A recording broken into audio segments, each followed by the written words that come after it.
Hi යාළුවනේ කොහොමද?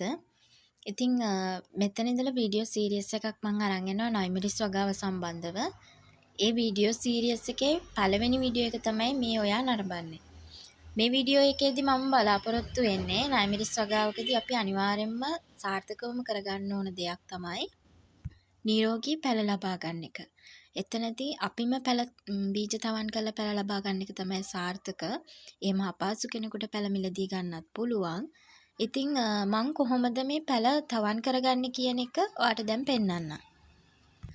මෙතනදී මං තවන් කරගන්න ට්‍රේ එකක් ගන්නවා. මේකට පැළ 128ක් හදන්න පුළුවන් ට්‍රේ එකක් තමයි මේක. මේක ටිකක් දවස් වෙනවා මම ගෙනල්ලා. ඔයාලට මේක ගන්න පුළුවන් කෘෂි උපකරණ තියෙන වෙළඳසැලකින් එහෙම නැත්නම් පොහොර කඩයකින් වගේ ඔයාලට මේ ට්‍රේ එකක් ගන්න පුළුවන් රුපියල් 200කට වඩා අඩු මුදලක් තමයි බොහෝ දුරට වෙන්නේ.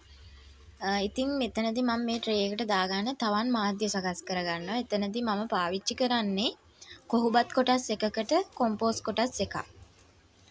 මේ තවන් මාධ්‍ය මම හොඳට කලවම් කරලා මේ ට්‍රේ එක සම්පූර්ණ පිරෙන්න හොඳට පුරවගෙන ඊට පස්සේ මම මේකට කැප්ටාන් දිලිරනාශකයේ ටිකක් ස්ප්‍රේ කරලා ඊට පහුවදා තමයි බීජ දාන්නේ. සාමාන්‍යයෙන් මට මේ ටික නම් වීඩියෝ කරගන්න බැරි වුණා. කොහොම නමුත් මේ වගාව මම සම්පූර්ණ A to Z කරන විදිය පැළ ඉන්දන තැන ඉඳලා ඔයාලට අනිවාර්යයෙන්ම වීඩියෝ එක අරන් එනවා. මුල් ටික සාමාන්‍යයෙන් එහෙම ලොකුවටම අවශ්‍යතාවයක් නැහැ. මේ කියන ටික විතරයි ඔයාලා කරගන්න ඕන. සාමාන්‍යයෙන් තවන් මාධ්‍යයට අපි බීජ දාලා ට්‍රේ එකෙන් දවස් 7ක් විතර යනවා පැලයක් එළියට එන්න. ඒ නිසා එතකන් උදේ හවස හෝ මේ ට්‍රේ එකේ නිතර තෙතමනය තියෙන්න අපි වතුර දාන්න ඕන.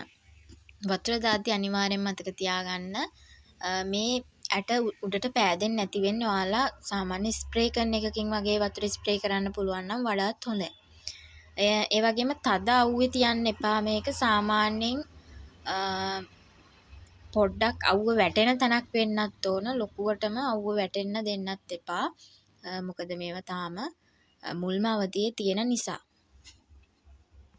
හරි දැන් අපි දන්නවා මේක කොහොමද තවන් මාධ්‍ය සකස් කරන්නේ බීජ දාන්නේ කොහොමද පැළ හදා ගන්න විදිය මූලික අධ්‍යයන දැන් මම ඔයාලට පැහැදිලි කරා. මෙතනින් එහාට පැළ ලොකු වුණාට පස්සේ පැළ ඉන්දන තැන ඉඳලා තමයි ඊගාව ටික අපි දැනගන්න ඕනේ. ඒකට අපි ග්‍රෝ බෑග් වල හදනවා නම් ග්‍රෝ බෑග් වල මම නම් මෙතනදී බලාපොරොත්තු වෙන්නේ ග්‍රෝ බෑග් 200ක වගාවක් යන්න. ඒ සම්බන්ධව මම සම්පූර්ණ විස්තර වලට අරන් එන්නම්.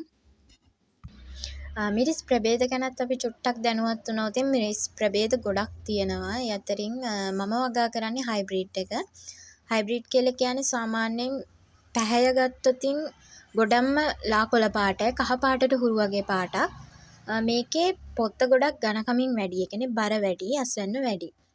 එතකොට තවත් ප්‍රභේදයක් තියෙනවා හොඩ් ඩ්‍රැගන් කියලා.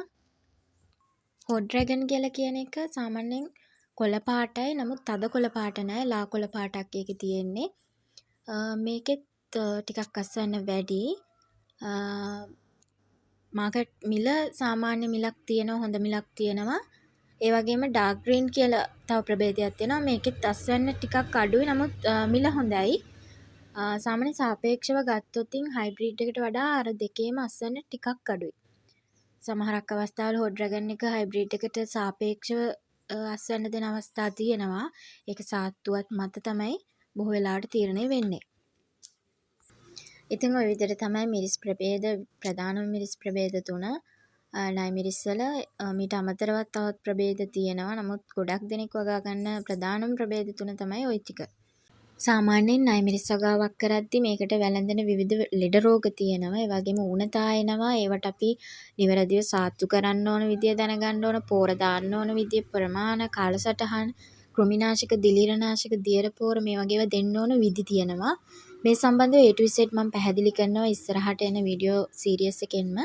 දිගටම රැඳෙන්න කියලා ඉල්ලනවා. අපේ channel එක subscribe කරලා bell එකත් ඕල් දාලා තියාගන්න. නයිමිරිස් වගාව සම්බන්ධව A to Z දැනගන්න ඔයාලට එතනදී පුළුවන් වෙයි. අනිවාර්යෙන් වගාවකට යනවා නම් මුල් අධ්‍යයනයේ ඉඳලා අවසානය දක්වාම හොඳටම මේ පිළිබඳව අධ්‍යයනය කරලා වගාවකට එන්න කියලාත් මම ඔයාලට කියනවා. ඉතින් අදට මට වීඩියෝ එකේ පැහැදිලි කරන්න අවශ්‍ය වුණේ ඔන්න ඔය කාරණා ටික තමයි.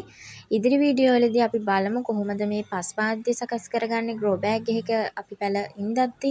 එතනින් එහාට කොහොමද පෝර යොදන්නේ, දිලීරනාශක, කෘමිනාශක යොදන්නේ, කොහොමද මේක බලාගන්නේ, ඔයාලා හැමෝටම ස්තුතියි.